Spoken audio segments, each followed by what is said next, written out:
Comment se passe la scolarité du haut potentiel intellectuel? Bonjour, je suis Luc Martranchard, psychologue clinicien spécialisé dans la détection du haut potentiel, du syndrome d'Asperger et du TDAH. Je suis le créateur du site bilan-psychologique.com.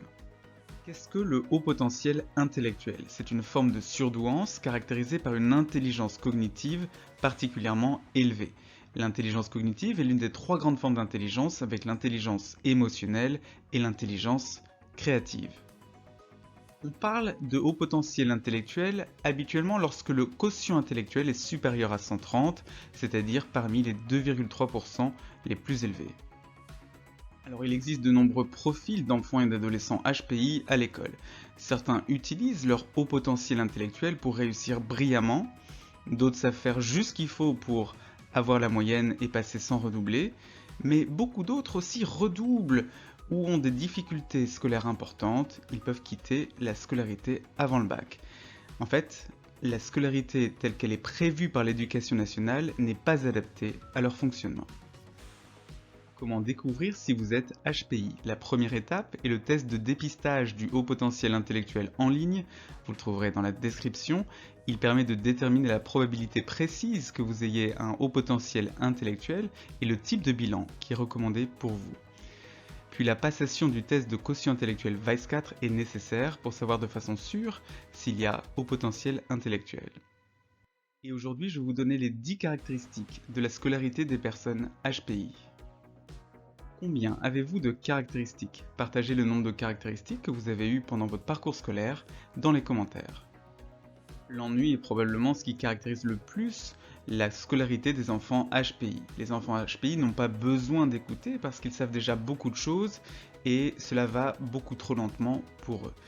Ils s'ennuient notamment pendant les corrections parce que leur travail est souvent juste et donc ils n'ont pas besoin d'écouter les corrections. Les enseignants les interrogent peu, ils préfèrent vérifier que les autres élèves qui ont moins de facilité ont compris.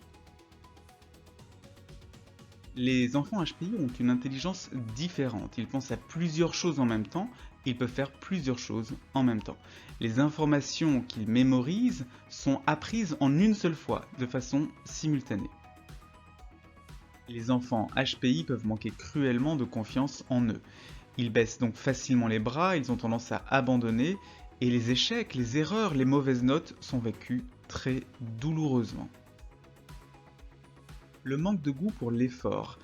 Ils sont habitués à réussir facilement, à ce que les choses soient très faciles et sans effort. Du coup, les enfants HPI peuvent avoir du mal à fournir un effort quand cela devient difficile. L'ennui, le manque de confiance en soi et le manque de goût à l'effort créent une sorte de cercle vicieux qui peut aboutir à un échec scolaire.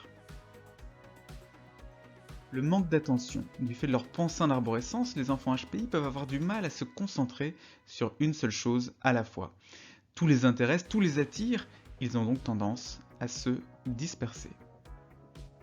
Certains enfants HPI, alors bien évidemment pas la majorité d'entre eux, mais certains d'entre eux ont un trouble de l'apprentissage, un trouble 10, une dyslexie, une dyscalculie, une dysorthographie, ou un déficit de l'attention avec ou sans hyperactivité. Ce trouble peut être au centre des préoccupations des enseignants, au centre des difficultés que peuvent rencontrer ces élèves, et ils peuvent dissimuler une surdouance. Les enfants HPI, en particulier ceux qui sont aussi Asperger, ont tendance à prendre les consignes au pied de la lettre. Ils respectent la consigne mot à mot. Pour eux, les mots ont un sens exact, ils se rapportent à ce sens. Si la consigne n'est pas très claire, ils risquent donc de ne pas bien comprendre ce qu'il faut faire. Les enfants HPI retiennent très facilement ce qui les intéresse. Ils ont une excellente mémoire, mais ils retiennent aussi très bien les critiques des professeurs et les moqueries des autres enfants et peuvent les ruminer parfois pendant très longtemps. Du fait de leur forte sensibilité, les émotions des enfants HPI prennent facilement le dessus. Un enfant précoce émotionnellement perturbé ne peut pas être disponible pour son travail scolaire. Le décalage. En fait, le décalage est multiple. Il y a d'une part un décalage entre le besoin des enfants HPI d'être stimulés et la sous-stimulation à l'école, le décalage avec les autres enfants qui sont massivement différents d'eux, et le décalage entre la façon dont l'enseignant les voit et ce qu'ils sont en réalité, en tout cas tant que leur surdouance n'a pas été diagnostiquée. Alors êtes-vous HPI ? Avoir 5 à 10 de ces caractéristiques est un signe de haut potentiel intellectuel, mais ce n'est bien évidemment pas suffisant pour savoir de façon sûre si vous avez un HPI.